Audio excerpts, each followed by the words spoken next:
Well, they are debating the bill right now on the floor of the Senate. But remember here, Democrats largely support this bill, and they are in the majority in both chambers, the Senate and the House.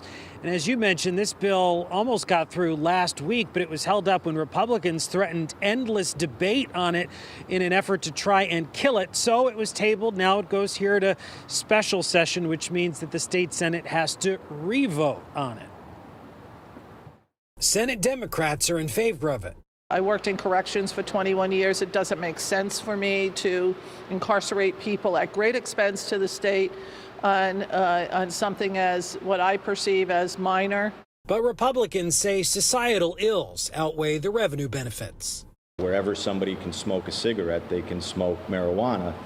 You know, that could be at the beach when you're building sandcastles with your kids. The person 2 blankets over is going to be smoking marijuana. And is that what you want to expose Connecticut families and Connecticut children to? Marijuana is already legal in Massachusetts and New York. Rhode Island tried, but the bill just stalled. They're going to travel to Massachusetts. Connecticut could be soaking in that tax dollars. I mean, their first day of legalization was over $30 million in the taxes. Just the sales tax. Imagine what that could do for our state. As the owner of your CBD store in Middletown, Stephen Nardiello is a cannabis industry insider. He says taxation and regulation should flush out the black market.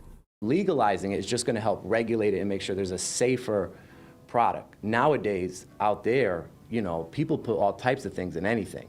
Under the bill, possession of limited amounts would become legal July 1st. Past criminal convictions would be erased.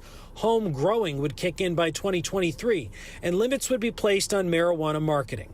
That's the problem with the discussion this year, is the Democrats have made this a conversation on finance and revenue, looking at the money.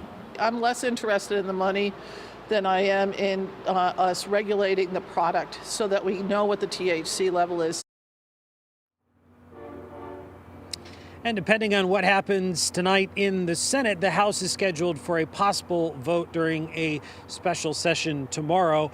One other thing to note here, this bill does preserve the right for municipalities, cities and towns to independently ban retail pot shops and dispensaries popping up in their community if they would like to do that. And also keep in mind that even if this bill is approved, it still maintains that marijuana would be illegal at the workplace, at state parks, and at hotels. For now, we're live at the Capitol Complex in Hartford. Matt Karen, Fox 61 News.